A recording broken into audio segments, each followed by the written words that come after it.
దేవుని పరిశుద్ధ నామానికి స్తోత్రం కలుగునుగాక. హల్లెలూయా. గట్టిగా చెప్దాం హల్లెలూయా. క్రీస్తునందు ప్రియమైన దేవుని బిడ్డలారా, ఈ రాత్రి మీ ముందు నిలబడ్డం దేవుడు నాకు ఇచ్చిన గొప్ప ఆధిక్యతని నేను దేవునికి వందనాలు చెల్లిస్తున్నాను. తమ్ముడు శామ్ సుకుమార్ ప్రోగ్రామింగ్ చేస్తూ ఒక రాత్రి మీరు తప్పకుండా అన్నందుకు ఈరోజు రాత్రి నిలబడ్డాను. వాక్య భాగంలోనికి వెళ్ళక ముందు నిజంగా జరిగిన సంఘటనలు మీతో పంచుకోవాలి. వరంగల్ దగ్గర హనుమకొండ అనే ఒక ప్రాంతంలో ఇద్దరు భార్యాభర్తల వివాహం జరిగిన తర్వాత చాలా కాలం పిల్లలు కలగలేదు. ఎంతగానో ప్రార్థన చేస్తే 5 సంవత్సరాలకు కుమారుడు, తర్వాత కుమార్తె, ఆ రీతిగా 5గురు దేవుడు ఆ కుటుంబంలో ఇచ్చాడు. ఒక బ్యాప్టిస్ట్ సంఘానికి ఇచ్చినటువంటి వాళ్ళు. 48 సంవత్సరాల క్రితం జరిగిన సంఘటన ఇది. ఆ దినాల్లో నెల్లూరు దగ్గర రామాయపట్నం అనే ప్రాంతంలో ఒక బ్యాప్టిస్ట్ థియోలాజికల్ సెమినరీ ఉండేది. మే మాసంలో చాలా మంది 10 దినాలు వెళ్లి విబిఎస్ జరిగేది. చాలా కుటుంబాలు వెళ్లి వాక్యం విని వచ్చే అలవాటు ఉండేది. ఈ కుటుంబం కూడా ప్రతి సంవత్సరం వెళ్తూ ఉండేది. అయితే పెద్ద కుమారుడికి 12 సంవత్సరాలు, పెద్ద కుమార్తెకి 7 సంవత్సరాలు ఉన్నప్పుడు ఆశ్చర్యకరమైన సంఘటన ఒకటి జరిగింది. ప్రతి సంవత్సరం వెళ్ళినట్టు ఆ సంవత్సరం కూడా వెళ్లారు. ఈ రామాయపట్నం అనే ప్రాంతం సముద్రానికి ప్రక్కనే ఉంటే స్థలం. ఎవరు వెళ్ళినా సముద్రానికి వెళ్ళి స్నానం చేసి వచ్చే అలవాటు ఉందన్నమాట. ఒకరోజు ఈ 12 సంవత్సరాల వయసు కలిగిన పిల్లవాడు వాళ్ళ అమ్మని అడిగాడు, అమ్మా, పక్కింటి వాళ్ళు సముద్ర స్నానానికి వెళ్తున్నారు, నేను వెళ్తాను అని. వాళ్ళ అమ్మ అంది, వద్దురా, సముద్రం చాలా పెద్దగా ఉంటుంది, నీకు ఈత రాదు, వెళ్ళొద్దు, 2 రోజులు ఎంత మన కుటుంబం వెళ్దాం. ఆ మాటలు ఆ పిల్లోడికి ఇష్టం కాల. తండ్రిని అడిగాడు. తండ్రి అన్నాడు, వెళ్తే కొడతానని బెదిరించాడు. కానీ పిల్లోడి మనసులో ఆశ ఉంది ఎలాగైనా వెళ్ళాలని. తల్లిదండ్రులు గుడికి వెళ్ళిపోగానే ఎవరికి చెప్పకుండా పక్కింటి వాళ్ళతో కలిసి సముద్రం దగ్గరికి వెళ్ళిపోయాడు. అందరూ టవలు, బట్టలు, సోప్ సిద్ధం చేసుకుని వస్తే ఈ పిల్లవాడు ఏం సిద్ధం చేసుకుని రాలా. ఓ నిక్కర్, ఒక షర్ట్ వేసుకుని ఉన్నాడు. సముద్రం దగ్గరికి వెళ్ళినప్పుడు ఆ బట్టలతో పాటు స్నానం చేస్తే ఇవి తడిస్తే ఇంటికి వెళ్తే అమ్మకి నాయనకి తెలుస్తుంది. విప్పేసి స్నానం చేద్దామంటే చాలా మంది ఉన్నారు, సిగ్గుపడ్డాడు. ఏం చేస్తే బాగుంటది అని ఆలోచన చేస్తే ఒక ఆలోచన వచ్చింది. మనుషులెవరూ కనపడినంత దూరానికి వెళ్ళి బట్టలు ఇప్పేసి స్నానం చేసి మళ్ళీ వేసుకోవచ్చు కదా అని ఆలోచన రావడం ఆలస్యం. నడిచి నడిచి నడిచి మనుషులు కనపడినంత దూరానికి వెళ్ళి బట్టలు ఇప్పేసి సముద్రంలో అడుగుపెట్టాడు. అడుగు పెట్టడం ఆలస్యం. అలలు లాగేస్తూ నీళ్లు మింగేస్తూ ఊపిరి ఆడని సమయంలో అయ్యో, అమ్మ చెప్తే మాట వింటే బాగుండే, నాయన చెప్పిన మాట వింటే బాగుండే అనుకున్నాడు. కానీ ఏమీ లాభం లేకపోయింది. నీళ్ళని తాగేసి సముద్రంలో కొట్టుకొని పోవడం జరిగింది. ఉదయం 11 గంటల సమయం. అక్కడ బెస్తవారిని పల్లెవారంటారు. తీరం నుంచి 1 మైలు లోపల పడవ నిండా చేపలు వేసుకుని ఒడ్డు వైపుకి వస్తున్నారు. వాళ్ళ పడవ పక్కన ఏదో కొట్టుకొని పోయినట్టుగా ఉంటే చేప అనుకొని వలేశారు. ఆ వల్లోనికి ఆ పిల్లోడు రావడం జరిగింది. 12 సంవత్సరాలు ఉంటాయి, ఒంటి మీద బట్టలు లేవు, ప్రాణం అప్పుడే పోయినట్టుగా ఉంది. పడవలో వేసుకుని ఒడ్డు మీదకి తీసుకొచ్చి వాళ్ళకు తెలిసిన విద్యంతా వాళ్ళు ఉపయోగించారు. నీళ్లు కక్కించి నోట్లో నోరు పెట్టి శ్వాస ఇవ్వడానికి ప్రయత్నం చేశారు. కానీ ఏమీ ప్రయోజనం లేకపోయింది. ఎప్పుడు వారి ప్రయత్నాలు నిష్ప్రయోజనమైపోయాయని గ్రహించారో అప్పుడు చర్చ్కి కబురు చేశారు, ఎవరో పిల్లవాడు సముద్రంలో మునిగి చచ్చిపడి వచ్చి తీసుకుని వెళ్ళండి అని. ఆ పిల్లవాడి తల్లిదండ్రులు 150 మంది దైవజనులు ఉన్నారు. అందరూ పరిగెత్తుకొచ్చారు. ఇసుక తిన్నెల్లో శవం మీద పడి తల్లిదండ్రులు ఏడ్చారు. పిల్లలు లేనప్పుడు అడిగాము, ఇచ్చాము, ఎందుకు తీసుకున్నావయ్యా? దైవజనులు ప్రార్థించారు, లాభం లేకపోయింది. సమాధి పెట్టే ఆర్డర్ చేయడం జరిగింది. సమాధి తవ్వడం ఆరంభించారు. సాయంకాలం 4 గంటలకి ఇంకొక గంట సేపు అయితే సమాధి పెట్టెలో పెట్టి తీసుకుని వెళ్తారనగా ఒక గొప్ప అద్భుతం జరిగింది. ఏం జరిగిందో తెలుసా? ఆ పిల్లవాడు సడన్ గా శ్వాస తీసుకొని శ్వాస విడిచిపెట్టడం మొదలు పెట్టాడు. ఆ పిల్లవాడు లేచి కూర్చుంటే ఆ పిల్లవాడి తల్లి ఆ పిల్లవాడిని కౌగులించుకొని ముద్దులు పెట్టి ఏడ్చిన దృశ్యాన్ని నేను మర్చిపోలేను. ఎందుకంటే ఆ పిల్లవాడిని నేనే గనక ఇది నా జీవితంలో జరిగింది. ఈ దినం నేను సజీవ లెక్కలో ఉన్నాను అంటే యేసు క్రీస్తు ప్రభుకి ఏమి చెల్లించి కూడా ఆయన రుణాన్ని నేను తీర్చుకోలేను. ఎక్కడో సమాధిలో ఉండవలసిన వాణ్ణి సజీవుడిగా మీ ముందు నిలబడ్డానంటే ఈ దినాల్లో దేవుడు అద్భుతాలు, ఆశ్చర్యకార్యాలు చేస్తున్నాడని సాక్ష్యం చెప్పడానికి నిలబడ్డాను. 2వ భాగం కొంచెం భయంకరమైంది. 1968వ సంవత్సరంలో కాజీపేటలో ఉన్న సెయింట్ గ్యాబ్రియల్స్ అనే హై స్కూల్లో నా హై స్కూల్ విద్యను ముగిస్తూ ఉండగా 12వ తరగతి ముగిస్తూ ఉండగా నా జీవితంలో అనుకోని మలుపు తిరిగింది. కారణం, మాకు టీచర్స్కి ఎవరంటే నక్సలిజంని ఆరంభించిన కామ్రేడ్ కొండపల్లి సీతారామయ్య గారు, కామ్రేడ్ కేజీ సత్యమూర్తి గారు టీచర్స్గా ఉండేవారు. వారు ఏం చేసేవారంటే ప్రతి క్లాస్లో ధైర్యస్తులు, తెలివిగలవారు అనుకున్న వారిని cream of the class select చేసి ఇంటికి తీసుకెళ్లి ట్యూషన్ చెప్పేవారు. ఆ ట్యూషన్స్ లో ఆ దినాల్లో జరుగుతున్న అరాచకాలు, భూస్వాములు చేసే పరిస్థితులు, పోలీస్ స్టేషన్ లో జరిగే విపరీతమైన పరిస్థితులు వర్ణించేవారు. సీతారామయ్య గారికి ఎంత నైపుణ్యం అంటే, ఒక గంట సేపు కూర్చొని నీతో మాట్లాడితే నువ్వన్నీ వదిలేసి ఆయన వెనక వెళ్ళిపోతావు అంతే. 6 నెలలు చెప్పేసరికి వారు మమ్మల్ని ఏమీ చేయమనిలే. ఒక్కొక్క మానభంగాన్ని, పోలీస్ స్టేషన్లో జరిగే విపరీతమైన పరిస్థితుల్ని, భూస్వాములు చేసే పరిస్థితుల్ని వర్ణిస్తుంటే రక్తం ఉడికిపోయేది. ఆవేశంలో, ఉద్రేకంలో రక్తం పొంగిపోతా ఉంటే 6 నెలల తర్వాత క్రైమ్ లో ఇన్వాల్వ్ అవ్వడం, పోలీసులు వెతకడం మొదలు పెట్టేసరికి అండర్ గ్రౌండ్ వెళ్ళిపోవాల్సిన పరిస్థితులు వచ్చాయి. అడవుల్లో, లోయల్లో, గుహల్లో జీవిస్తూ అతి కష్టమైన, క్లిష్టమైన తరబీదు పొంది, అన్ని యామినేషన్స్ ఉపయోగించే తరబీదు పొంది, బాంబులు తయారు చేయడం, ఉపయోగించడం, డిఫ్యూజ్ చేయడం, ల్యాండ్ మైన్స్ ఏర్పాటు చేయడం, పగులంతా పడుకొని దట్టమైన ప్రాంతంలో అడవి లోపల రాత్రికి రాత్రి 50 కిలోమీటర్లు నడిచిపోయే తరబీదు ఇవ్వబడింది. 15 దినాలు తిండి లేకుండా నీళ్లు దాగి బతకడం నేర్పించబడింది. మొదటి కార్యదర్శిని నెలకి 15 లక్షల నుంచి 20 లక్షల రూపాయలు గోనె సంచిలో మోసుకుంటూ, పవర్ఫుల్ అమ్యునిషన్ చేతిలో ఉంటూ, క్షణక్షణం ఏమవుద్దో తెలియకుండా జీవిస్తూ, హైకమాండ్ ఏది చెప్పిందో తూచా తప్పకుండా పాటించడం ఒక్కడే చేస్తూ అనేకుల జీవితాలు తీయడానికి కారకునిగా జీవించాను. అన్నీ ఉండేవి, భోజనం సరిగ్గా ఉండేది కాదు. భోజనం కోసం ఇంటికి వచ్చేవాడిని రాత్రి 12 గంటలు గోడ దూకి వంటగది కిటికలోంచి దూరిపోయి డేక్షలోంది పెట్టేసుకొని తినేసి రాత్రి వెళ్ళిపోతూ ఉంటే అమ్మ, నాయన ఎన్నోసార్లు కాళ్ళు పట్టుకొని బతిమిలాడారు. తలెత్తుకోలేకపోతున్నాం, సేవ చేయలేకపోతున్నాం. అరే ఏంటిరా, వదిలిపెట్టి వచ్చేయరా అంటే ఎన్నడూ వారి మాట వినలేదు కనుక మాట్లాడడం మానేశారు. 4 సంవత్సరాలు దొర్లిపోయాయి. జనవరి 21వ తారీఖున 71వ సంవత్సరం రాత్రి 12 గంటలకు భోజనం కోసం ఇంటికి వచ్చాను. ఇంట్లో దూరదాం అనుకుంటున్న టైంలో లైట్ వెలుగుతా ఉంది. ఇంత రాత్రి ఏందబ్బా లైట్ వెలుగుతుందని కిటికీలోంచి లోపలికి తొంగి చూస్తే 9 మాసాలు మోసి కని పెంచిన మా అమ్మ ఏడ్చుకుంటూ ప్రార్థన చేసుకుంటా ఉంది. నైనా, ఎందుకు వీన్ని మా కడుపున చెడబుట్టనిచ్చావు? పుడితే పుట్టాడు, 12 సంవత్సరాలు సముద్రంలో మునిగి చచ్చిపోతే 2 రోజులు ఏడ్చి ఊరుకునేవారం. వీడు చేయబట్టి తలెత్తుకోలేని పరిస్థితి అయిపోయింది. వీడు మాకక్కర్లేదు, ఓ పోలీస్ ఎన్కౌంటర్లో చచ్చిపోయేటట్టు చేయనైనా. సూటిగా గుచ్చుకుంది హృదయంలో. ఒక కామ్రేడ్ గన్ను డబ్బిచ్చాను, తను వెళ్ళిపోయాడు. గోడ దూకాను, వంటగదిలోంచి దూరాను, కానీ భోజనం చేయలా. నాకు గది ఉంటే వెళ్ళి గదిలో దుమ్ము దులుపుకొని కూర్చున్నా. మొదటి దళం సీతారామయ్య గారి దళం 15 మంది, మీ 12 మంది మగపిల్లలు, 3 ఆడపిల్లలు. MBBS చదివి వచ్చారు 3. ఒకడు MS సర్జన్ చేశాడు. వాడికి ఎంత నైపుణ్యం అంటే, వాడు ఆపరేషన్ చేస్తే ఒక రక్త చుప్ప కింద పడకుండా ఆపరేషన్ చేసేవాడు. ఒకే దగ్గర పడుకున్నాం, ఒకే దగ్గర తిరిగాం, ఒకే చోట సంచరించాం. 13 మంది ఎన్కౌంటర్స్ లో చనిపోయారు. ఆ రాత్రి ఆలోచిస్తుంటా తెల్లారింది. హనంకొండ చర్చిలోకి యవనస్తుల కూడికకి మా చెల్లెలు వెళ్తే వాళ్ళ వెనుక వెళ్లి చివరి బెంచిలో కూర్చున్నా. ఆ దినం ఏదో గొప్ప సందేశం ఏమీ లేదు. ఎవరు నిన్ను ప్రేమించినా ప్రేమించకపోయినా యేసు ప్రభు నిన్ను ప్రేమిస్తున్నాడు అనే మాటలు ఆ దైవజనుడు చెప్తా ఉంటే నా హృదయంలో ఏదో ఒక తెలియనిటువంటి శాంతి, నెమ్మది, సమాధానం. ఎందుకో తెలుసా, ఆ దినాల్లో ఎప్పుడైనా మా అమ్మని అమ్మా అంటే మా అమ్మేమనేదంటే, నువ్వు నా కొడుకు కాదు, నాకు పుట్టలేదు, అమ్మా అని నన్ను పిలువకు, నువ్వు ఏ రోజు చచ్చిపోతున్నావని నీకోసం కనిపెట్టుకుని ఉన్నానా. మా నాయన అనేవాడు, నేను చచ్చిపోయినా నా శవాన్ని ముట్టుకునే అర్హత కూడా నీకు లేదురా, దౌర్భాగ్యుడివి, నిన్ను కన్నందుకు రోజు ఏడుస్తున్నాను.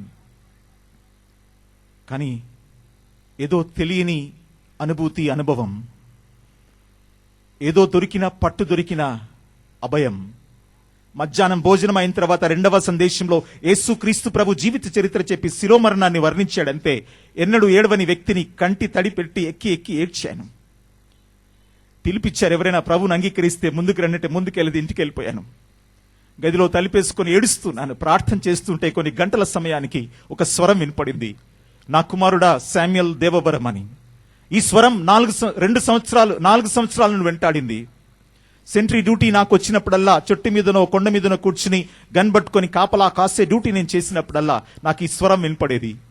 ఊహ, ఇల్యూజన్. అడవుల్లో, లోయల్లో నన్నెవరు పిలుస్తారనుకున్నా, కానీ ప్రభు స్వరం అని తెలియగానే ఆయన పాదాల మీద పడ్డా. ప్రభు లేపి కూర్చోబెట్టి ఏ రీతిగా కాపాడడో చూపిస్తుంటే, అయ్యా నీకోసం బతుకుతానయ్యా, ఈ జీవితం నాది కాదు, ఎందుకు నన్ను ఇంతగా ప్రేమించావు? దౌర్భాగ్యుని, ఏ మంచి లేదు, ఎవరు నన్ను ప్రేమించలేదు, చెప్పుకుందామంటే కొంచెం కూడా మంచి లేని నన్ను ఎందుకు ఇంతగా ప్రేమించావు నైనా అంటూ నా జీవితాన్ని ప్రభుకు సమర్పించా. అమ్మ నాయన నమ్మకపోయినా ఒక క్రిస్టియన్ మిషనరీ నన్ను ఆదరించడం జరిగింది. DIG పున్నయ్య గారు నాకు 2 సంవత్సరాలు పేరోల్లో ఉంచడం జరిగింది. నా మీదున్న పోలీస్ ఫైల్స్ అని తెచ్చి కుప్పలాగా కాల్చివేయడం జరిగింది. ఆంధ్ర క్రిస్టియన్ థియాలజికల్ కాలేజ్లో BD చదివాను. వివాహం చేసుకున్నాను. దేవుడు నా పట్ల ఆశ్చర్య అద్భుత కార్యాలు చేశాడు. నేనేం చెల్లించాను? రుణాన్ని తీర్చుకోలేను. ఎక్కడో రాలిపోవలసిన బ్రతికిని అమెరికా 2 సార్లు వెళ్ళాను. యూరప్ చూశాను. సింగపూర్ 2 సార్లు వెళ్ళాను. మళ్ళా వచ్చే మాసంలో సింగపూర్, సౌత్ కొరియాలో నిలబడబోతున్నాను. ఎక్కడో రాలిపోవలసిన బ్రతికిది. ఏ మంచి లేదు, ఎవరు నన్ను ప్రేమించలేదు. 1980 సంవత్సరంలో అప్పర్ రూమ్ ప్రేయర్ ఫెలోషిప్ అనే చిన్న ప్రార్థనా గుంపు మేము ఆరంభించాం. ఒక భారాన్ని, ఒక దర్శనాన్ని మాకు ఇచ్చాడు దేవుడు. ఆ దర్శనాన్ని మేము ఈ దినాల్లో చూస్తున్నాం. ఆశ్చర్యం ఏమిటో తెలుసా? ఒకప్పుడు ఒక్క పైసా కూడా వాడుకునే హక్కు మాకు లేదు. కోట్ల రూపాయలున్నా, లక్షల కొద్ది రూపాయలు దేవుడు చేతిలో పెడుతున్నాడు, పరిచర్య చేస్తున్నాం. ఆశ్చర్యం ఏమిటంటే, ఒకప్పుడు మనుషుల ప్రాణాలు తీసిన వ్యక్తి కోసం, అన్నా నీకోసం ప్రాణం ఇస్తామని తమ్ముళ్ళని, చెల్లెలు, వేల కొలది మందిని దేవుడు నాకు ఇచ్చాడు. ఒకరోజు కూర్చొని లెక్కేశాను, ఇంతవరకు ఎంతమందికి బాప్తిసం ఇచ్చానంటే 13,000 పైన బాప్తిసం ఇచ్చాను. ఆశ్చర్యం ఏమిటంటే, యోగ్యత లేదు, అర్హత లేదు, ఏ మంచి లేదు. మీకోసం ప్రాణం పెట్టడానికి మేము సిద్ధం. ఎందుకో తెలుసా? మాకు తెలుసు యవన జీవితపు విలువ ఏంటో.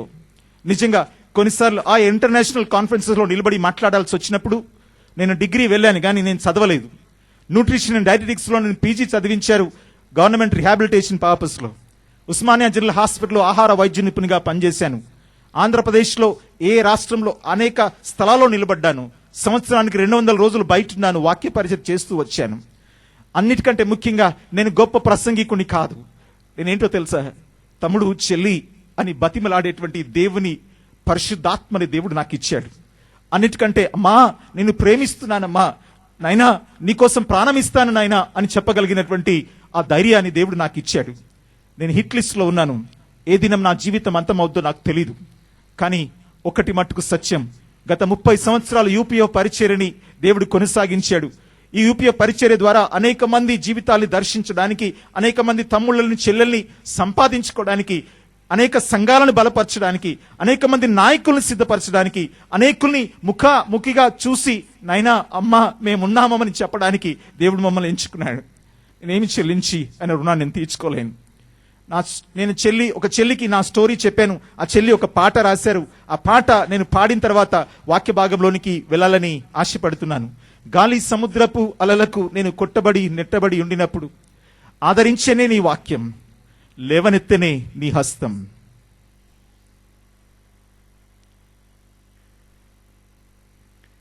గాలి సముద్రపు అలలకు నేను కొట్టబడి నెట్టబడి ఉండినప్పుడు,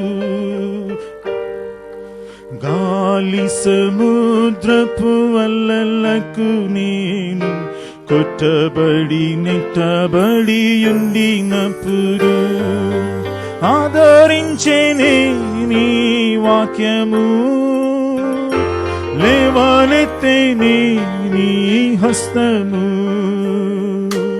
ఆదరించేనే నీ వాక్యము, లేవనెత్తేనే నీ హస్తము. గాలి సముద్రపు అలలకు నేను కొట్టబడి నెట్టబడి ఉండినప్పుడు, గాలి సముద్రపు అలలకు నేను కొట్టబడి నెట్టబడి ఉండినప్పుడు.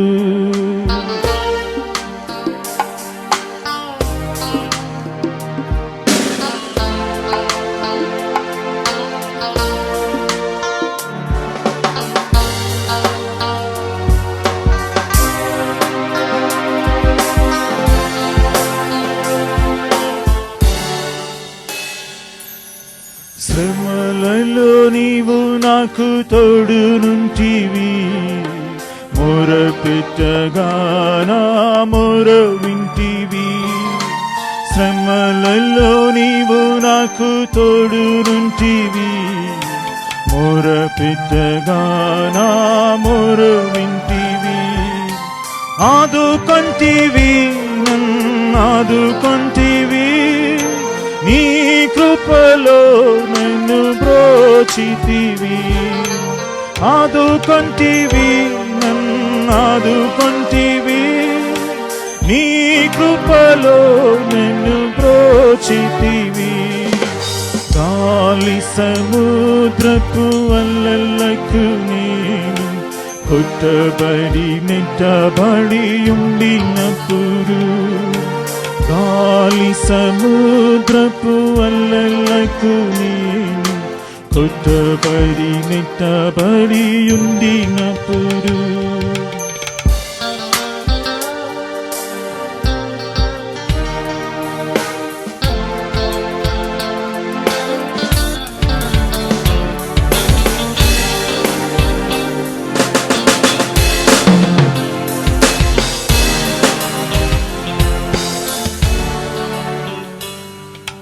నీ తట్టు రమ్మని పిలచితివి, నేను నీకు తోడుగానున్నానంటివి. నీ తట్టు రమ్మని పిలచితివి, నేను నీకు తోడుగానున్నానంటివి.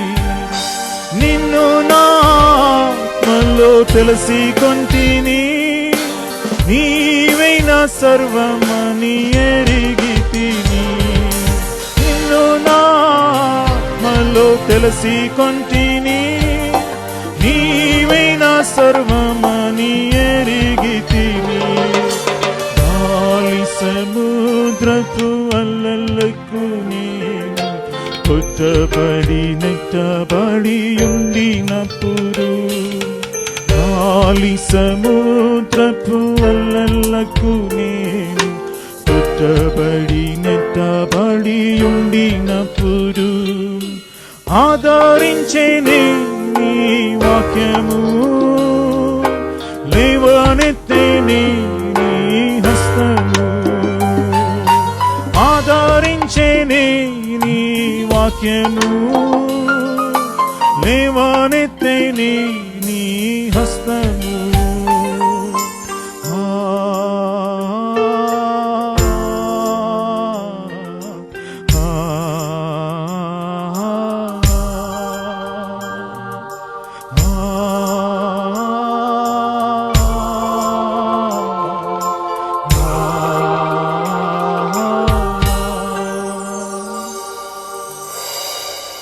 అందరం ఒకసారి సాక్ష్యాన్ని బట్టి దేవుని నామానికి స్తోత్రం చెల్లిద్దాం. హల్లెలూయా.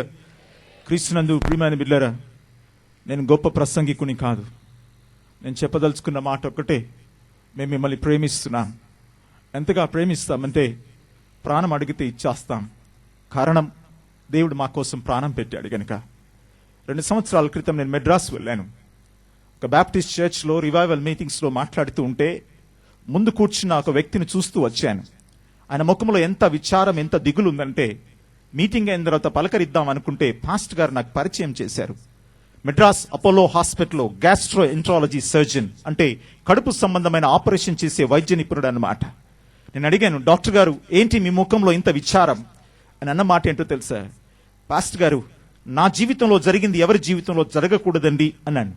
ఏమైంది అంట, ఒకరోజు నాకు 2 కుమారులు, పెద్దోడికి 7 సంవత్సరాలు, చిన్నోడికి 3 నెలలు ఉన్నప్పుడు ఒకరోజు నేను పెద్దోడిని కోసాడు. రక్తం చిందేసరికి, వాడు అరిసేసరికి వాళ్ళ అమ్మ దగ్గరికి పరిగెత్తుకెళ్తే వాళ్ళ అమ్మ పరిగెత్తుకొచ్చి చూసింది, మంచంలో రక్త మడుగులో కొట్టుకుంటున్నాడు చిన్నోడు. నాకు ఫోన్ చేస్తే నేను అన్నాను 2 నిమిషాల్లో వచ్చేస్తానన్నాను. 5 నిమిషాల్లో కారులో నేను బయలుదేరి ఇంటి ముందు పోర్టుకోలో ఆగానో లేదో, పెద్దోడు ముందు మంచం కింద దూరాడు ఇంట్లో. నేను పోర్టుకోలో కారు ఆపగానే వాడు ఏం చేశాడంటే, నేను లోపలికి పరిగెత్తుకొచ్చేసరికి ఆ స్పీడ్లో కొట్టడానికి వస్తున్నాడు అనుకుని మంచం కింద దూరిపోయి కారు కింద దూరాడు. నేను చిన్నోని ఎత్తుకొని క్షణంలో కారులో పెట్టి కార్ స్టార్ట్ చేశాను. పెద్దోడు కారు కింద వచ్చాడు. అయ్యో, పెద్దోడు కారు కింద వచ్చాడు కదా అని పెద్దోడిని రివైవ్ చేయడానికి ప్రయత్నం చేసేసరికి చిన్నోడు చచ్చిపోయాడు. చిన్నోని రివైవ్ చేయడానికి ప్రయత్నం చేస్తే పెద్దోడు చచ్చిపోయాడు. అయ్యా, ఈ చేతులతో ఎంతో మందికి నేను ప్రాణభిక్ష పెట్టాను, కానీ నా బిడ్డల్ని నేను కాపాడుకోలేకపోయానయ్యా అని చాలా వేదనకరంగా ఏడ్చాడు. తమ్ముడు, చెల్లి, జీవితంలో దేవుడు నీకు ఈ దినం సజీవ లెక్కలో ఉంచాడంటేనే అది దేవుని యొక్క ఉచితమైన కృప. దేవుని వాక్యం ఏం చెప్తుందో తెలుసా? మానవుని బ్రతుకు ఏ పాటిది అంటే నీటి బుడగ వంటిదట, ఆవిరి వంటిదట, గడ్డి పువ్వు లాంటిదట, చేద నుంచి రాలేటువంటి నీటి బిందువు లాంటిదట, త్రాసు మీద ధూళి లాంటిదట. ఉదయాన్నే పూసి సాయంకాలానికి వెళ్ళిపోయే బ్రతుకట మనది.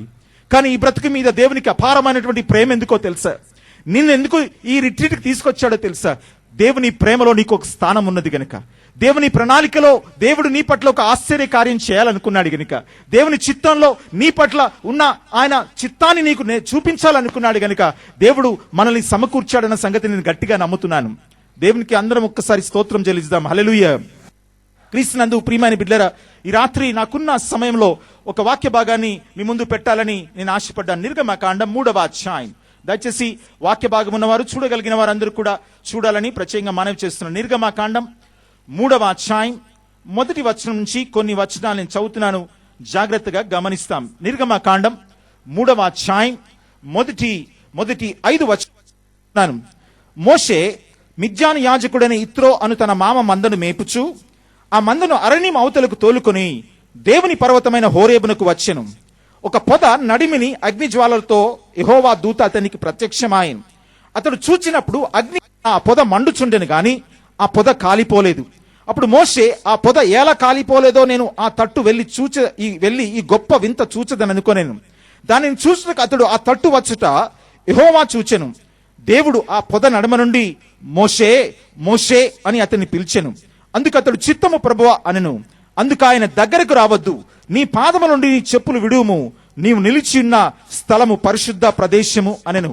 క్రీస్తునందు ప్రియమైన బిడ్డలారా, ఈ రాత్రి మోషే జీవితాన్ని కొన్ని నిమిషాలు మీ ముందు పెట్టాలని ఆశపడ్డాను. మోషే ఒక రాజభవనంలో ఆయన పెరిగిన వ్యక్తి. రాజుగారు ఏ విద్యలు నేర్చుకోవాలో, యుద్ధము, గుర్రపు స్వారీ, కత్తి సాము అన్ని నేర్చుకున్నాడు. మీకు తెలుసో లేదో, మీరు ఎంతమంది 10 కమాండ్మెంట్స్ అనే ఫిలిం చూసారో లేదో నాకు తెలీదు. ఆయన అనేక దేశాలకు వెళ్ళి వాళ్ళు జయించుకొని బానిసలుగా తీసుకొని రావడం ఆ సినిమాలో మనకు చూపిస్తారు. అంటే రాజభవనంలో ఉన్న అన్ని సుఖభోగాలని అనుభవించిన వ్యక్తి ఎవరంటే మోషే. కానీ దేవుడు మోషే జీవితాన్ని ఎక్కడ మలుపు తిప్పాడో తెలుసా? What is the turning point in Moses life ఓ తెలుసా? రాజభవనంలో నేర్చుకున్న విద్య కాదు, రాజకుమారుడు అనిపించుకున్నందుకు కాదు, కానీ ఒక మండుచున్న పొద ఆ అరణ్యం లోపల హోరేబు పర్వతం మీద ఆయనకు ప్రత్యక్షమైనగానే ఆయన జీవితంలో ఒక మలుపు తిరిగింది.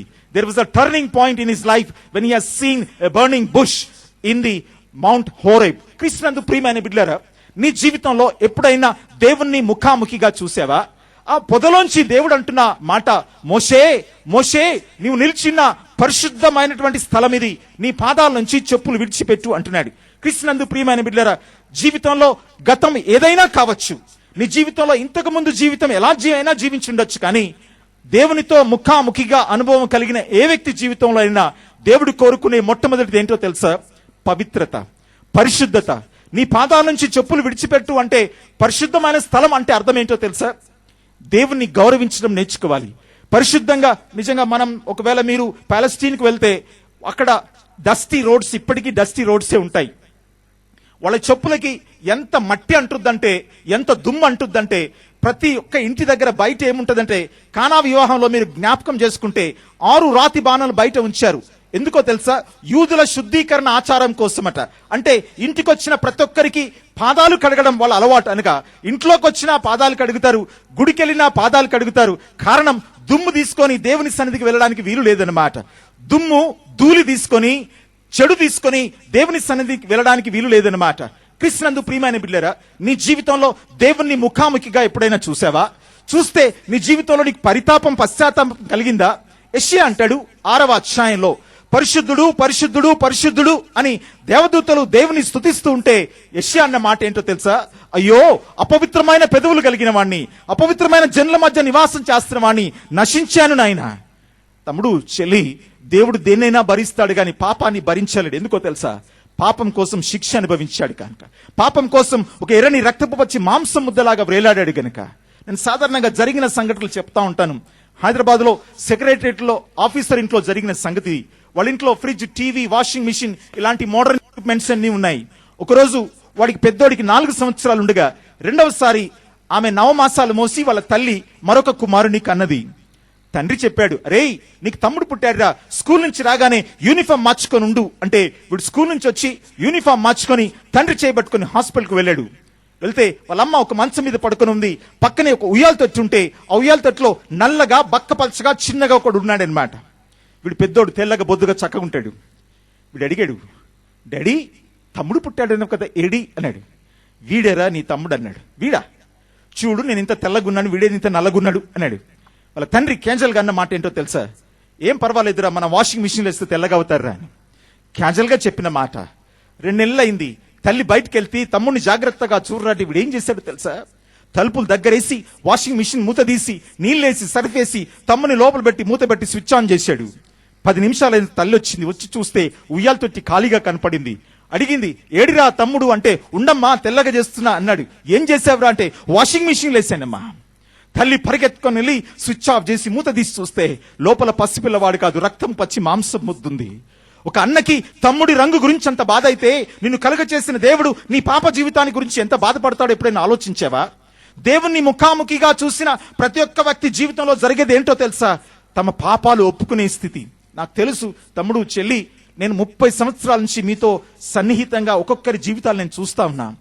అమ్మ నాయన పండుకున్నాక దుప్పటి కప్పుకొని ఎవరికి కనపడకుండా వినపడకుండా సెల్ ఫోన్లో మాట్లాడగలిగిన నైపుణ్యం ఎవరికున్నదో తెలుసా? మన యవనస్తులకుంది. జోబ్లో సెల్ ఫోన్ పెట్టుకొని ఎలాంటి మెసేజ్ అయినా ఇవ్వగలిగిన నైపుణ్యం ఎవరికున్నదో తెలుసా? మన యవనస్తులకుంది.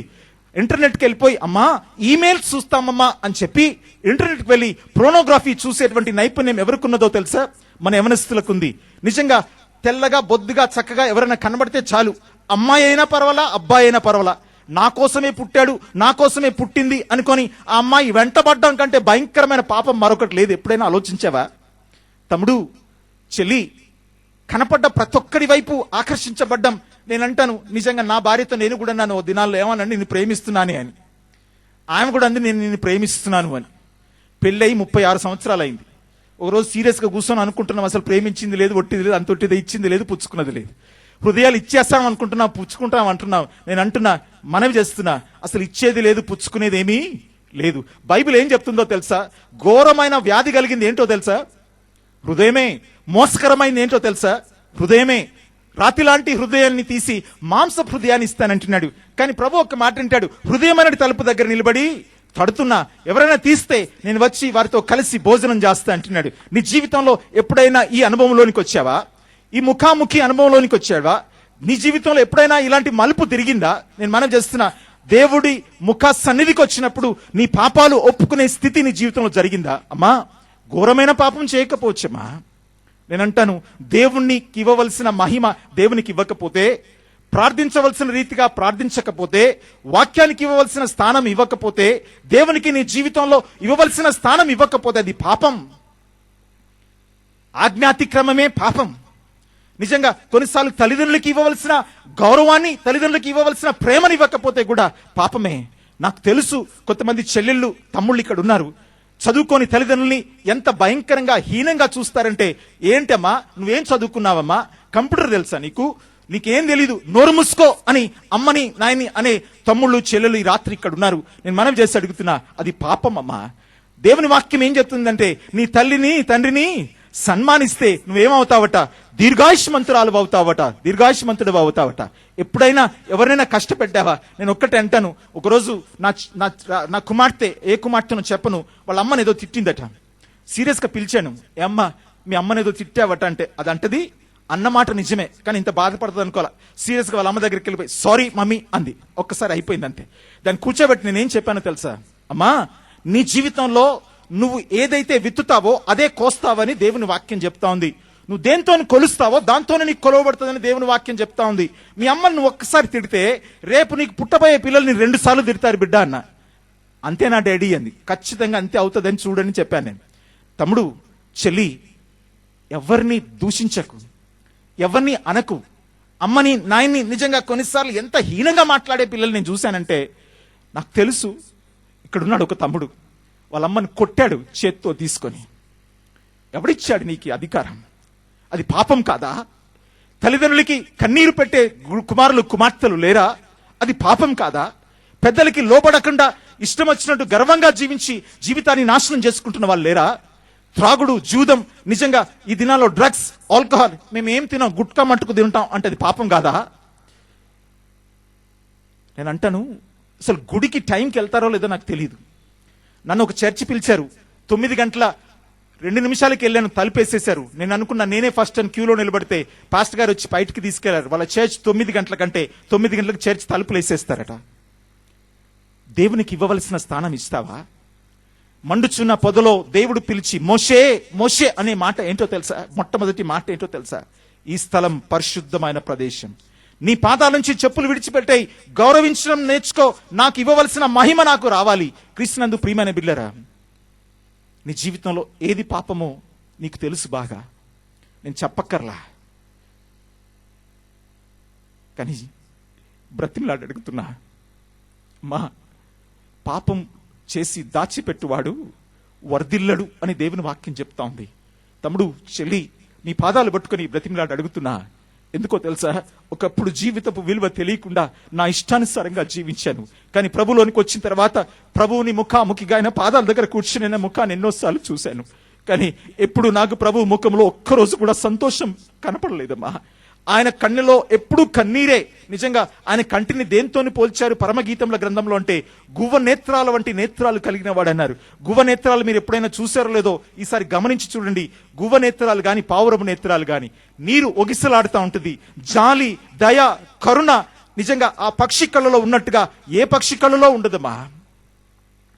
కనిపెట్టి కనిపెట్టి కనిపెట్టి తన నేస్తం వెళ్ళిపోతే ఎదురు చూచి తిండి మానేసి చచ్చన్నా పోద్ది గాని ఇంకొక పక్షితో జత చేయదు. నీకోసం కనిపెట్టే నేత్రాలు, జాలిగా దయతో కన్నీటితో ఎదురు చూచే నేత్రాలు ఎవరికున్నాయో తెలుసా? యేసు ప్రభువుకున్నాయి. ఆయన నీకోసం కనిపెడుతున్నాడు. నీలో పాపాన్ని తీసేయాలనుకుంటున్నాడు, నీలో ఉన్న దోషాన్ని కడిగేయాలనుకుంటున్నాడు. నిన్ను తన పవిత్రమైన రక్తంతో ఆయన కడిగి, ఎందుకో తెలుసా? నిన్ను కొనుక్కున్నాడు. ఏమిచ్చి? డబ్బిచ్చి కాదు, విలువైన మచ్చ డాగులేని ప్రశస్తమైన రక్తాన్ని ఇచ్చి కొనుక్కున్నాడమ్మా. ఎప్పుడైనా ఆలోచించావా? ఆయన పోలికలో జీవించాల్సిన నీవు పాపంలో జీవిస్తూ పరిశుద్ధతను పోగొట్టుకుంటూ నిజంగా ఆశ్చర్యం అనిపిస్తుంది. అప్పుడప్పుడు తమ్ముళ్ళు చెల్లెలు చూసి, నా చర్చ్లో నేను సెమినరీ బ్యాప్టిస్ట్ హనంకొండలో అసోసియేట్ పాస్టర్గా ఉన్నాను, యవనస్తుల గురించి తల్లిదండ్రుల దగ్గరకు వచ్చి నా దగ్గరకు వచ్చి ఏడుస్తూ ఉంటే కొన్నిసార్లు నా గుండె పగిలిపోద్ది. కొన్నిసార్లు కారణం మనం దేవుని ఉగ్రతను మనం తెచ్చుకుంటున్నాం, దేవుని శాపాన్ని తెచ్చుకుంటున్నాం. ఆశీర్వదించవలసిన దేవుడు శాపాన్ని ఉగ్రతని ఇవ్వడానికి కారణం మన పాప జీవితమే, దేవునికి ఆయాసకరమైన జీవితమే, ఆజ్ఞాతిక్రమమే పాపం. మొట్టమొదటి తలంపు ఈ రాత్రి నేను జ్ఞాపకం చేయాలనుకున్నది, ఎవరైతే మలుపు అనేది జీవితంలో జరుగుద్దో వాళ్ళ జీవితంలో జరిగే మొట్టమొదటి మెట్టు ఏంటంటే వాళ్ళు పాపాలని దేవుని సన్నిధిలో ఒప్పుకుంటారండి. పాపాలని దేవుని సన్నిధిలో ఒప్పుకొని పరిశుద్ధ స్థలాన్ని పరిశుద్ధంగా ఉంచడానికి దేవుడు పిలిపిస్తున్నాడు. రెండవది ఏంటో తెలుసా? దయచేసి చూడండి, 3వ అధ్యాయం నిర్గమకాండం 3వ అధ్యాయం 7వ వచనం ఏమంటాడంటే, మరియు యెహోవా ఇట్లనెను, నేను ఐగుప్తులోనున్న నా ప్రజల బాధను నిశ్చయముగా చూచి తిని, పనిలో తాము కష్టపెట్టు వారిని బట్టి వారు పెట్టిన మొరను వింటిని, వారి దుఃఖములు నాకు తెలిసైనది. నేను రెండవ విషయం జ్ఞాపకం చేస్తున్నా, మన మొర వినే దేవుడు ఆయన, మొర వినే దేవుడు ఆయన. నీ జీవితంలో ఒక్కసారి దేవుణ్ణి ముఖాముఖిగా చూస్తే, నిన్ను నువ్వు దేవుని సన్నిధిలో పరిశుద్ధపరచుకుంటే, ఆయన రక్తంలో నువ్వు కడగబడితే, ఆయన నీ మొరని వినే దేవుడు, నీ దుఃఖాన్ని చూసే దేవుడు. నేను మనం చేస్తున్న యూపీఎఫ్కి మాకేం ఫారెన్ ఫండింగ్ లేదండి. మమ్మల్ని ప్రేమించి మేమే కలిసి పరిచర్య చేయడానికి మేమే వేసుకొని పరిచర్య చేస్తాం. ఒకవేళ మీలో ఎవరికైనా అపోహ ఉంటే, వీళ్ళకి ఏదో చాలా డబ్బు ఉంది అందుకే ఇంత పెద్ద చేస్తున్నారు అనుకుంటే అపోహలో ఉన్నారు. మాకు తెలిసిందల్లా ఒక్కటే, ఏంటో తెలుసా? దేవుని పాదాలని కన్నీటితో కడగడం ఒక్కటే నాకు తెలుసు, మా అందరికీ తెలుసు. కన్నీటితో దేవుని దగ్గర గోజులాడతాం. నాకు తెలిసిన రహస్యం, దేవుడు దేనైనా దాటిపోతాడు కానీ కన్నీటిని దాటిపోయే దేవుడు కాదు, దుఃఖంలో ఉన్న వారిని దాటిపోయే దేవుడు కాదు, పన్నీటి ప్రార్థనల మొరని దాటిపోయే దేవుడు కాదు. విరిగిన నలిగిన మనస్సే దేవునికి ఇష్టమైనటువంటి బలి. హల్లెలూయా చెప్దాం ఒక్కసారి గట్టిగా, హల్లెలూయా చెప్దాం.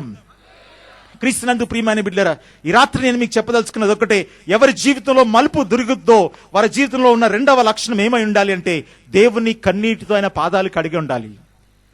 నిజంగా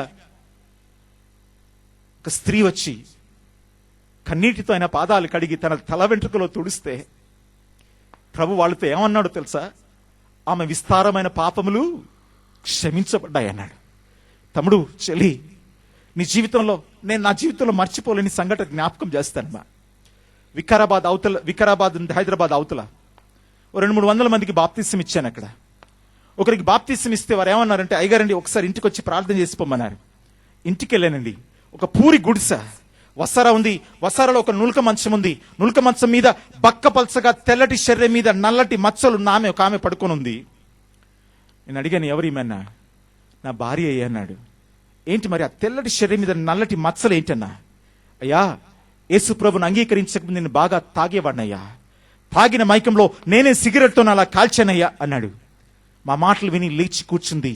స్కిన్ అండ్ బోన్స్, కళ్ళలోంచి నీళ్లు గారిపోతున్నాయి. ఏమందో తెలుసా? అయ్యగారండి, నాలాంటి బాధ ఎవరికి రావద్దండి. నా భర్త తాగొచ్చి ఇంట్లో నరకం సృష్టించేవాడండి. తల తీసుకెళ్లి గోడకేసి బాధేవాడు, సిగరెట్తో కాల్చేవాడు, బ్లేడ్ తీసుకొని కోసేవాడు. నేను ఎవరికి చెప్పుకోలా. యేసు ప్రభు దగ్గరికి కన్నీటితో ప్రార్థన చేశానయ్యా. నా ప్రార్థన చూసి నా భర్తను మార్చాడు అని చెప్పింది.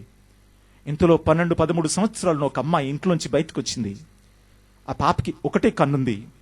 నేను అడిగాను, ఎవరిమన్నా? నా కుమార్తె అయ్యా అన్నాడు. ఏంటి మరి ఒకటే కన్నుతో పుట్టిందా అని అడిగా. ఏమన్నాడో తెలుసా? అయ్యగారండి, ఒకరోజు తాగిన మైకంలో బాటిల్తో కొట్ట కన్ను పోయిందని చెప్పాడు. ఆ పాప నా దగ్గరకు వచ్చి ఏమందంటే, మా నాయన మార్చబడాలని 40 దినాల నుంచి ఉపవాసంతో కన్నీటితో ప్రార్థన చేశారండి. నా ప్రార్థన విని నా తండ్రిని మార్చాడు.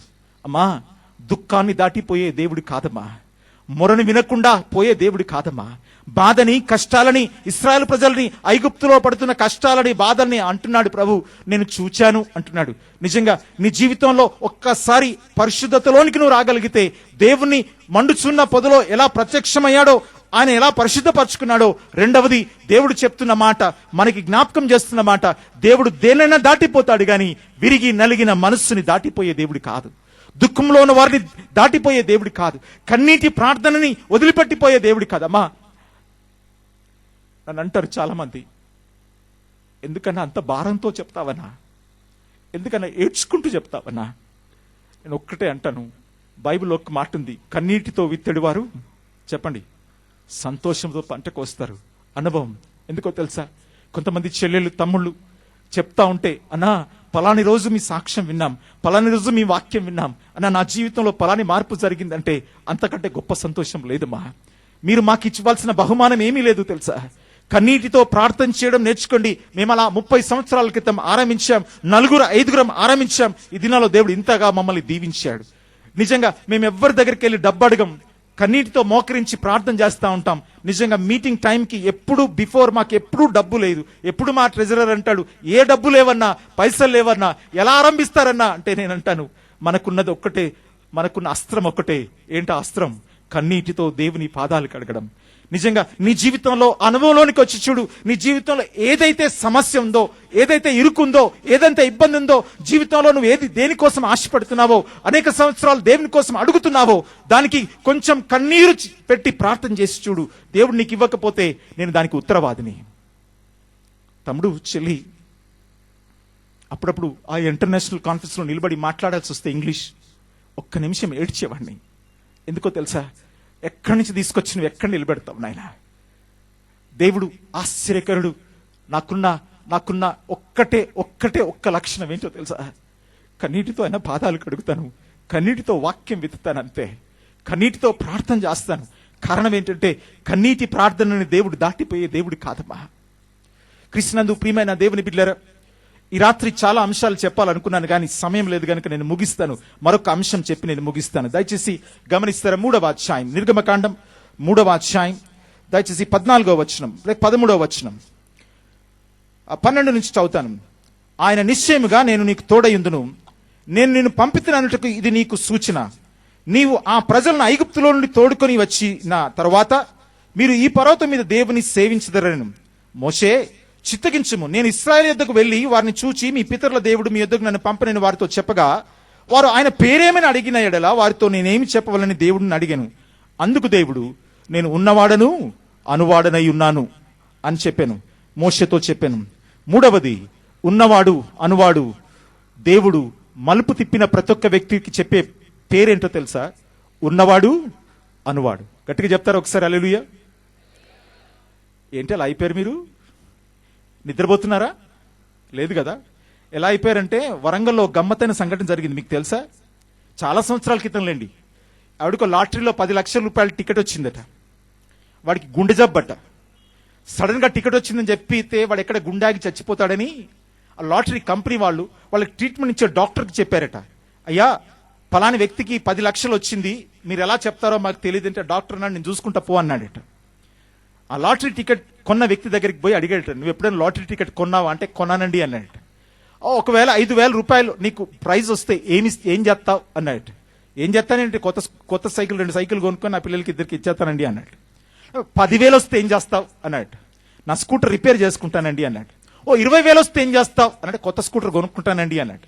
50,000 వస్తే ఏం చేస్తావు అన్నాడు. 50,000 వస్తేనండి ఆ ఇల్లు కొంచెం రిపేర్ చేసుకుంటానండి అని. 1,00,000 రూపాయలు వస్తే ఏం చేస్తావు అంటే నేను నా బిడ్డ పెళ్లి చేస్తానండి అన్నాడు. విసిగిపోయాడు అనమాట. ఇలా చెప్తూ లాస్ట్ కన్నంట 10 లక్షలు వస్తే ఏం చేస్తావు అన్నాడట. అంటే ఆ లాటరీ టికెట్ కొన్న వ్యక్తి అన్నట సగం నీకు ఇస్తా పో అన్నాడట. ఆ డాక్టర్ గుండాకి చచ్చిపోయాడట. అంతే. మీరు ఎలా పెట్టారంటే ముఖం అలా పెట్టారు. ఇవన్నీ మాకెందుకు చెప్తున్నారని. క్రీస్తునందు ప్రియమైనటువంటి దేవుని బిడ్డలారా, దేవుడు నేను ఉన్నవాడను అనువాడను అనేటువంటి దేవుడు. ఒక్కసారి జీవితంలో మలుపు తిరిగితే దేవుణ్ణి ముఖాముఖిగా చూస్తే మొట్టమొదటిది మన పాపాలు క్షమించే దేవుడు, రెండవది మన దుఃఖాన్ని మన కన్నీటి ప్రార్థనను వినే దేవుడు, మూడవది ఏంటో తెలుసా, నేను ఉన్నవాడను అనువాడను అనే పేరు మనకు చెప్పేటువంటి దేవుడు. ఎలాంటి పరిస్థితిలో? అన్ని పరిస్థితుల్లో ఉన్నవాడు. హెచ్ఐవి పాజిటివ్ అయిన వారి స్థితిలో ఉన్నవాడు. చెల్లిలాగా హేమ జీవితంలో జరిగిన అలాంటి భయంకరమైన పరిస్థితుల్లో, అమ్మా నేను పోయిన మాసం నేను వైజాగ్ వెళ్ళాను, ప్రేయర్ పార్ట్నర్స్ తో ఉన్నాను. చెల్లిని చూడ్డానికి వెళ్ళాను. ఏమందో తెలుసా చెల్లి, అన్నా మీలాగా టీం నాకు లేదన్నా అంది. ఏమైందమ్మా అన్నా మీరు రూబెన్ మార్క్ అని ఎట్లా సంపాదించుకున్నారు దేవుని దగ్గర కొట్లాడి అట్లా మా కోసం కొట్లాడే వాళ్ళు ఎవరూ లేరన్నా అంది. నేనన్నా ఎవరు లేకపోతే మేము ఉన్నామమ్మా. ఎందుకో తెలుసా, మాతో ఉన్న దేవుని పేరు ఏంటంటే ఉన్నవాడు అనువాడు. నిజంగా ఆ చెల్లి చెప్తా ఉంటే నిజంగా మీకు హృదయాలు కదలలేదా? కానీ ప్రతి పరిస్థితిలో ఉన్నవాడు ఎవరో తెలుసా, ఉన్నవాడు అనువాడు. ఐఆమ్ దట్ ఐఆమ్ అనే దేవుడు ఆయన. నిజంగా నీ జీవితంలో ఒక్కసారి మలుపు తిరిగితే ఎన్నడూ నీ చేయి విడిచిపెట్టేవాడు కాదు. ఒకసారి నేను గద్వాల్ దగ్గరికి వెళ్ళాను మీటింగ్స్కి.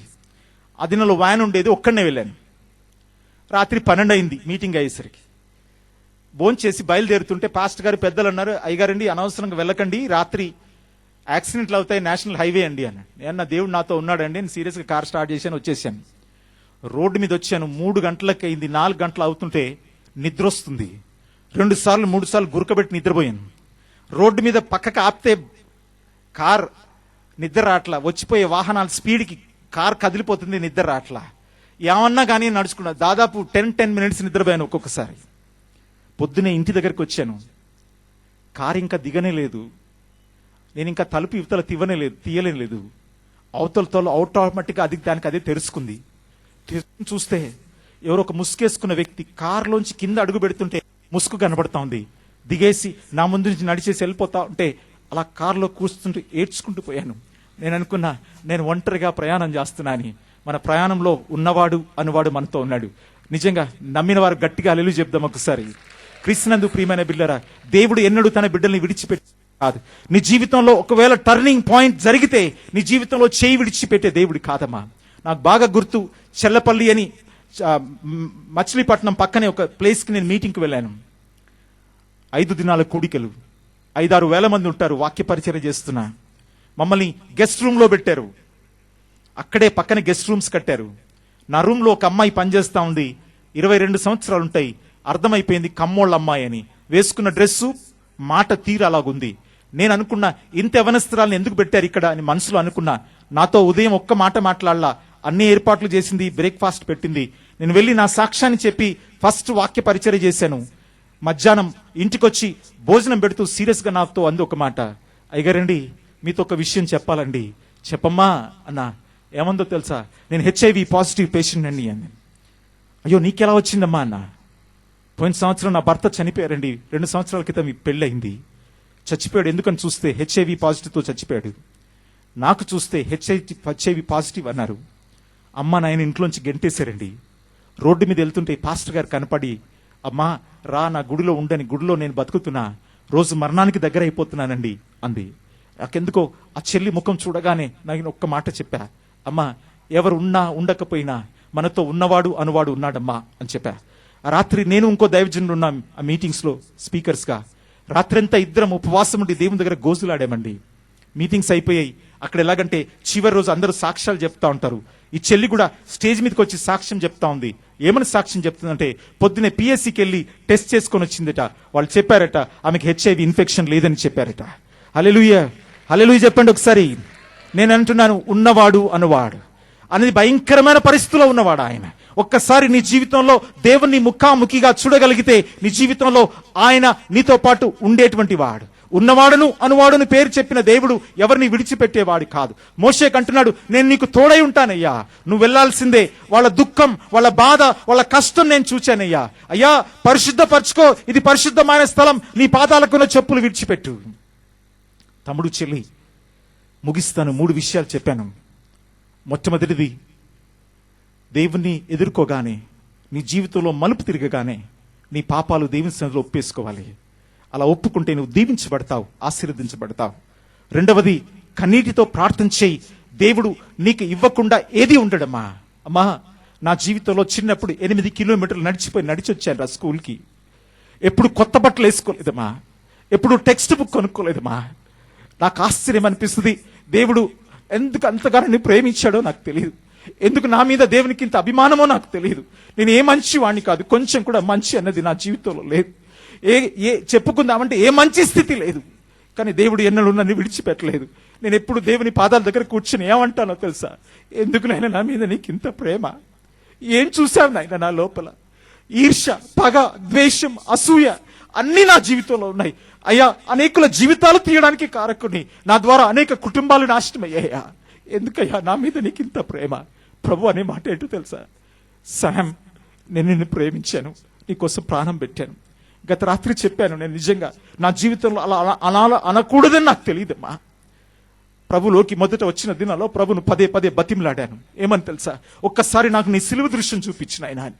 ప్రభు అన్నాడు, నువ్వు చూడలేవంటే, నేను చూడకపోతే ప్రపంచంలో ఎవడు చూడలేడు, ఖచ్చితంగా చూడగలను, నువ్వు చూపించు అంటే 6 నెలలు బతిమలాడితే ఒక్కసారి 5 నిమిషాలు చూపించాడు. ఇప్పటి వరకు మర్చిపోలేకపోతున్నా. మాట్లాడితే నాకు అదే గుర్తొస్తుంది, భోంచేస్తే అదే గుర్తొస్తుంది, పడుకొని కలగంటే కళ్ళ కూడా నాకు అదే గుర్తొస్తుంది. ప్రభు సిరువలో ఎలాగో వెళ్ళాడు తెలుసా, ఒక ఎర్రని రక్తపు పచ్చి మాంసం ముద్దనే మండు టెండలో కల్వరి కొండ మీద ఆకాశానికి భూమికి మధ్య శాపగ్రస్తమైన మరణాన్ని ఆ వేలాడుతూ ఉంటే, అమ్మా, తల మీద పెట్టబడిన ముండ్ల కీర్రించి కారిన రక్తం కారిపోతా ఉంది. కళ్ళలో రక్తమే, ముక్కులో రక్తమే, నోట్లో రక్తమే, అంతా రక్తసిక్తమే. మేకుల మధ్య శరీరం వేలాడుతా ఉంటే, ఆ చేతుల మధ్య శ్వాస తీసుకొని శ్వాస విడిచిపెడుతుంటే, శరీరం పైకి కిందికి కదులుతా ఉంటే, దూగుడా బట్టని చెక్క కేసు దున్నబడిన వీపు రాసుకుంటా ఉంది. మీరు ఏ డాక్టర్ నన్ను అడగండి, శరీరంలో 80% రక్తం ఎక్కడికి వెళ్తుందో తెలుసా?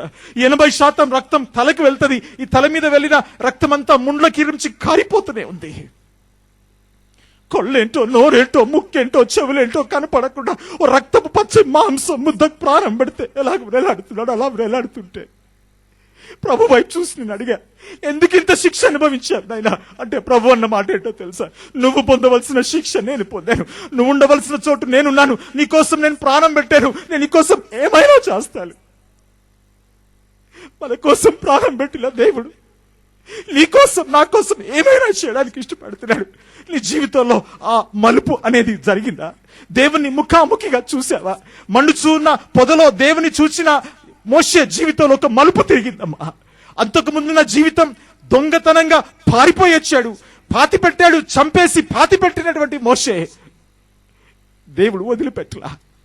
ఒక మండుచున్న పొద దగ్గరికి దేవుడు తీసుకొచ్చాడు. ఆ గొర్రెల కాపరిగా గొర్రెలు కాసుకుంటూ ఎంత ఓపిక, ఎంత సహనం నేర్చుకున్నాడో తెలుసా. రాజభవనంలో దొరికింది, ఆ అరణ్యంలో దొరికింది, సర్పాల మధ్య, తేళ్ల మధ్య, గొర్రెల మధ్య జీవిస్తుంటే దేవుని ప్రత్యక్షత చూశాడు. ఒక్కసారి దేవుని ప్రత్యక్షత చూశాడో లేదో, జీవితంలో ఎంత గొప్ప మార్పు వచ్చిందంటే, దేవుని దగ్గర పాదాలకున్న చెప్పులు ఇప్పేసి దేవుని పరిశుద్ధంగా తన జీవితాన్ని ప్రభుకు సమర్పించుకున్నాడు. కన్నీటి ప్రార్థన వినే దేవుడని గ్రహించాడు. ఉన్నవాడను అనువాడను అని దేవుడి నామాన్ని మోషేకు చెప్పి ఒక మాట అంటాడు. దేవుడు ఇంటికి వెళ్ళిన తర్వాత చూడండి ఏమంటాడు తెలుసా, ఈ నామం నిరంతరం నా జ్ఞాపకార్థంగా ఉండే నామం, అప్పటి నుంచి ఇప్పటి వరకు నిరంతరం ఉన్న నామం అదే. ఆయన వదిలిపెట్టే దేవుడు కాదమ్మా. చెల్లి, తమ్ముడు, జీవితంలో ఓడిపోయావా, అలసిపోయావా, విసిగిపోయావా? జీవితంలో నువ్వు అనుకున్నది ఒకటి, జరిగింది ఒకట. జీవితంలో రోజు ఏడుస్తున్నావా? కానీ ఈ రాత్రిని మనం చేసి అడుగుతున్నా, ఒక్కసారి దేవుణ్ణి శిలువ దృశ్యాన్ని ముఖాముఖిగా చూడు, నీ జీవితంలో ఆశీర్వాదాన్ని పొందుకుంటావు. నీ జీవితంలో దేవుని కార్యాలు జరుగుతాయమ్మా. నిజంగా దేవుడు నేను ఎంతగా ప్రేమించాడో ఈ రాత్రి నువ్వు అర్థం చేసుకుంటావు. ఓ చిన్న సంఘటన చెప్పి నేను ముగిస్తాను. ఒక దేశంలో దేవుడు లేడు నమ్మే 2 భార్యాభర్తలు ఉన్నారు. వాళ్ళని కూడా దేవుడు ప్రేమించాడు. కుమార్తెనిస్తే కుమార్తెని చేతిలో పట్టుకొని ఏమని ప్రమాణం చేశారో తెలుసా? ఈ బిడ్డను పెంచుతాం, కానీ యేసు ప్రభు పేరు వినపడకుండా పెంచుతాం. స్కూల్కి పంపలా, ఇంట్లో ట్యూషన్ మాస్టర్ పెట్టి చదువు చెప్పిస్తున్నారు. ఎప్పుడు ఒంటరిగా బయటికి పంపలా. 14 సంవత్సరాలు వచ్చాయి. ముట్టుకుంటే మాసిపోయింత అందంగా, తెల్లగా, బొద్దుగా, చక్కగా ఉండేది. ఒకరోజు టేబుల్ దగ్గర కూర్చొని తాగుతూ ఉంటే వాళ్ళ మద్యం అయిపోయింది. కావాల్సి వచ్చి పాపను అడిగారు, అమ్మా పలాని వైన్ షాప్కి వెళ్ళి పలాని బాటిల్ తీసుకొస్తావా అంటే, తీసుకొస్తానని డబ్బు సంచి తీసుకొని రోడ్డు మీద ఒంటరిగా అడుగుపెట్టింది. 200 గజాల దూరం నడిచిందో చర్చ్ కనపడింది. చక్కటి పాటలు వినపడ్డాయి. ఎప్పుడు వినలేదు ఇంత చక్కటి పాటలు ఏంటి అని వచ్చి చర్చ్ ద్వారం దగ్గర నిలబడితే పాస్టర్ గారిని అడిగింది. పాస్టర్ గారు లోపలికి పిలిస్తే వచ్చి అడిగింది, ఎవరు మీరు ఇంత సంతోషంగా ఉన్నారు, ఏంటి మీ పాటలో ఏంటి అంటే, యేసుక్రీస్తు ప్రభు గురించిన సువార్త చెప్పబడింది. శిలువ దృశ్యాన్ని ఎప్పుడు వర్ణించారో ఆ పాప గుండె కరిగిపోయింది. అక్కడికి మోకరించి తన జీవితాన్ని ప్రభుకు సమర్పించేసి డబ్బు సంచి పడేసి ఇంటికి పరిగెత్తడం మొదలుపెట్టింది. ఆ పాప అనుకుంటుంది, డాడీ మమ్మీ నాకు ఒక్కరోజు యేసు ప్రభు గురించి చెప్పలా, నేను చెప్పాలి. పరిగెత్తుకుంటూ ఇంట్లో అడుగు పెడుతూనే, డాడీ మమ్మీ మీకు తెలుసా యేసుక్రీస్తు ప్రభు అని ఆయన 2000 సంవత్సరాల క్రితం ఈ భూలోకానికి వచ్చాడు. 33.5 సంవత్సరాలు జీవించాడు. ప్రతి మానవుని పాపం ఆయన మీద వేసుకున్నాడు. శిలువ మరణంలో పొందాడు. పాతి పెట్టబడి 3వ దినం తిరిగి లేచాడని చెప్పింది. చెప్పగానే తండ్రికి ఏమర్థమైందో తెలుసా? గోడకో పెద్ద కొరడా ఉంటే తీసుకున్నాడు. తాగిన మైకంలో ఆ బిడ్డను కొట్టడం మొదలుపెట్టాడు. కొరడా శరీరం మీద పడ్డప్పుడు ఫ్రాక్ చినిగిపోయింది. రక్తం గడ్డగట్టి కరిగిపోతా ఉంది, కారిపోతా ఉంది రక్తం. తాగిన మైకంలో ఎలా కొట్టాడు, ముఖం, చేతులు, కాళ్ళు, ఫ్రాక్ అంతా చినిగిపోతా ఉంది. ఆ దెబ్బలకి తట్టుకోలేక అపస్మారక స్థితిలో కింద పడిపోయింది. పట్టుకొని చూస్తే తీవ్రమైన జ్వరం, ఒకటే కలవరింత. డాడీ మీరు తప్పు చేస్తున్నారు, నరకానికి వెళ్తారు. డాడీ మమ్మీ మీరు తప్పు చేస్తున్నారు, నరకానికి వెళ్తారు. నేను యేసు ప్రభుని అంగీకరించాను, నేను మోక్షానికి వెళ్తాను. తీసుకెళ్లి మంచం మీద పడుకోబెట్టి డాక్టర్ని పిలిచారు. డాక్టర్ మందులు ఇస్తూ వచ్చాడు. జ్వరం తగ్గలా. 4 రోజులైంది. 5వ రోజు, 6వ రోజు డాక్టర్ అన్నాడు, ఈ పాప ఇంకా కొన్ని క్షణాల్లో చచ్చిపోద్ది అన్నాడు. తల్లి ఒక వైపు, తండ్రి ఒక వైపు మంచం దగ్గర నిలబడితే నెమ్మదిగా కళ్ళు తెరిచి ఒకసారి వాళ్ళ అమ్మ వైపు, నాయన వైపు చూసి, అమ్మా నా కోసం ఒక్క పని చేస్తావా? చెప్పి బిడ్డ ఏం చేయమంటావు?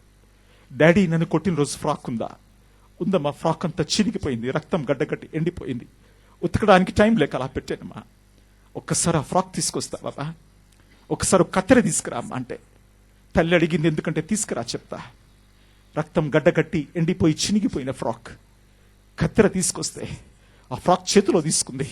ఒకసారి వాళ్ళ అమ్మ వైపు చూసింది.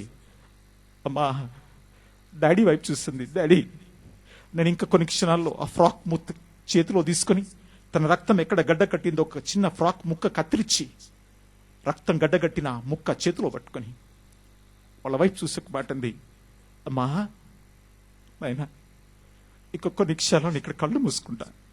నేను ఇక్కడ కళ్ళు మూసుకుంటే పరలోకంలో కళ్ళు తెరుస్తా. యేసుప్రభుని చూస్తా. యేసుప్రభుకు చెప్తా ఏమని తెలుసా? నా కోసం చివరి బట్టు రక్తం వరకు కార్చావాలైనా నేను కూడా నీ కోసం కొంచెం రక్తం కార్చానని చెప్పి ప్రభు నన్ను నిద్రించిందట. ఈ సంఘటన చదివినప్పుడు 1 గంట సేపు కూర్చుని ఏడ్చానమ్మా. నీ జీవితంలో అనుకోంది జరిగితే నువ్వు ఎక్కడ కళ్ళు తెరుస్తా? ఎవరు యేసు ప్రభుని ముఖాముఖిగా చూస్తారో వారి జీవితంలో జరిగే మలుపులో మొట్టమొదటిది పరిశుద్ధత, 2వది ప్రార్థనకి జవాబు, 3వది దేవుని యొక్క సన్నిధి, ప్రసన్నత, అనుదినం తోడుగా ఉండేటువంటి దేవుడు ఆయన. కావాలా నీకు? ఈ రాత్రి నా రక్త ప్రోక్షణ కావాలా? ఈ రాత్రి నీ జీవితంలో నీకున్న అపజయాలని జయంగా మార్చుకోదలుచుకున్నావా? ఈ రాత్రి నీ దుఃఖాన్ని సంతోషంగా మార్చుకోదలుచుకున్నావా? ఈ రాత్రి నీ జీవితంలో ఇంతవరకు ఓడిపోయిన నీ జీవితంలో దేవుని జయాన్ని పొందాలని ఆశ ఉందా? ఉన్నవాడను అనువాడను నీకు తోడుగా ఉండడానికి ఇష్టపడుతున్నాను అంటున్నాడు. తల వంచుదాం, ప్రార్థన చేస్తాం. తమ్ముడు చెల్లి ఎవరు కళ్ళు తెచ్చి చూడుతున్నా? నా జీవితంలో నేను చేసిన తప్పల్లా ఒకటే, దేవునికి ఆయాసకరమైన మార్గంలో జీవించానమ్మా. కానీ ప్రభులోనికి వచ్చిన తర్వాత దేవుని ప్రేమని కళ్ళారా చూసిన వ్యక్తిగా, శిలువ దృశ్యాన్ని చూసినటువంటి వ్యక్తిగా, ఆయన ప్రేమను అర్థం చేసుకున్న వ్యక్తిగా ఈ రాత్రి మిమ్మల్ని బ్రతిమిలాడి అడుగుతున్నా, మీ పాదాలు పట్టుకొని బ్రతిమిలాడి అడుగుతున్నా. ఎందుకో తెలుసా చెల్లి?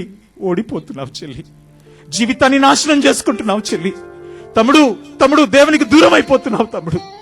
ఒక్కసారి ఆయన వైపు చూడు, శిలువలో వేలాడుతున్న యేసు వైపు చూడు. నీ జీవితంలో ఒక మలుపు తిరుగుతుంది, ఒక టర్నింగ్ పాయింట్ జరుగుతుంది.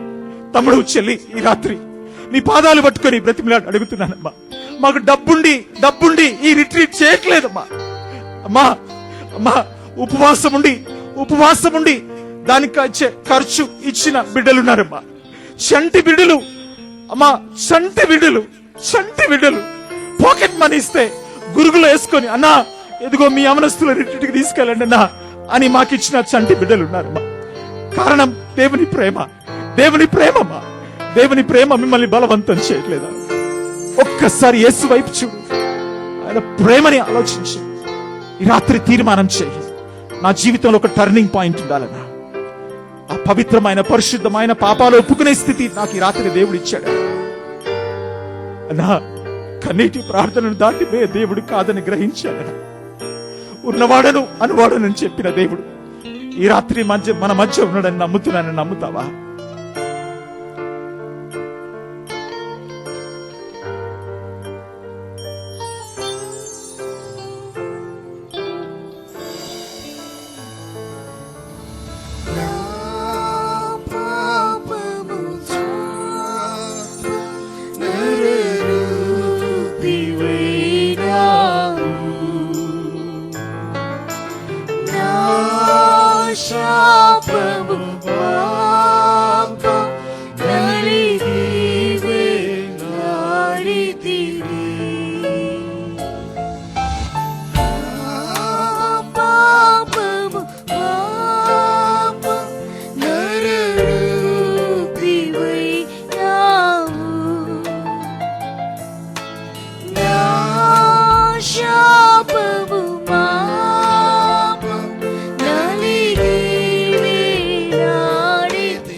నా ప్రియ తమ్ముడు చెల్లి, ఈ రాత్రి దేవుడు నీతోని మాట్లాడితే, నా జీవితంలో ఈ టర్నింగ్ పాయింట్ కావాలన్నా, దేవుని తోడు నాకు కావాలి, నా ప్రార్థనకు జవాబు కావాలి, నా పాపాలు క్షమించబడాలన్నా, నా శిలువ దృశ్యాన్ని నేను చూశాను. ఈ రాత్రి నా కోసం ప్రార్థన చేయండి అన్న వాళ్ళు మీ కుడి చేతి చూపించి నేను మీకోసం ప్రార్థన చేస్తాను. గాడ్ బ్లెస్ యూ చెల్లి, గాడ్ బ్లెస్ యూ సహోదరుడు, గాడ్ బ్లెస్ యూ అమ్మా. దేవుడు మేము దీవించింది కాక తల్లి చెల్లి, జీవితాన్ని నాశనం చేసుకుంటున్నామమ్మా. అమ్మా, ఈ రాత్రి దేవుని ముఖ దర్శనాన్ని ఒకసారి చూడు. మండుచున్న పొదలో ప్రత్యక్షమైన దేవుడు సిలువలో వేలాడాడమ్మా. ఆ చెట్టు మీద, శాపగ్రస్తమైన చెట్టు మీద బహుభయంకరమైన మరణాన్ని పొందాడమ్మా. ఒక్క తప్పు చేసిన వాడు కాదు, నీవు చేసినది నేను చేసిన తన మీద వేసుకున్నాడు, నీవు చేసింది నేను చేసిన తన మీద వేసుకున్నాడు. అలా ఎవరైనా ఉంటే దయచేసి మీ కుడి చేతి చూపించండి, నేను మీకోసం ప్రార్థన చేస్తాను. తమ్ముడు, యూపీఎఫ్ కున్న భారం ఒక్కటే మీకోసం ప్రార్థన చేయడం. అలాగే చేతులు ఎత్తిన వారు దయచేసి లేచి నిలబడాలని మనం చేస్తున్నాను. ఎక్కడ చేతులు ఎత్తిన అక్కడ అందరు కళ్ళు మూసుకోండి, ఎవరు కళ్ళు తెచ్చి చూడద్దు. మీకు డెసిషన్ కార్డ్స్ ఇస్తాను, మీ యొక్క డెసిషన్ రాయండి, మేము మీకోసం ప్రార్థన చేస్తాం. ఈ రాత్రి దేవుడు నాతోని మాట్లాడాడు, నా కోసం ప్రార్థన చేయండి అన్నవాళ్ళు, చేతులు ఎత్తిన వాళ్ళు దయచేసి లేచి నిలబడాలని మనం చేస్తున్నాను. అన్నా, ఈరోజు దేవుని ప్రేమ నాకు అర్థమైందన్నా, నన్ను ఎందుకు ఇంతగా ప్రేమించాడో నాకు అర్థమైందన్నా. అన్నవాళ్ళు దయచేసి లేచి నిలబడదాం. మేము మీకోసం డెసిషన్ కార్డ్స్ ఇస్తాం, దాని తర్వాత నింపి మాకు ఇవ్వండి.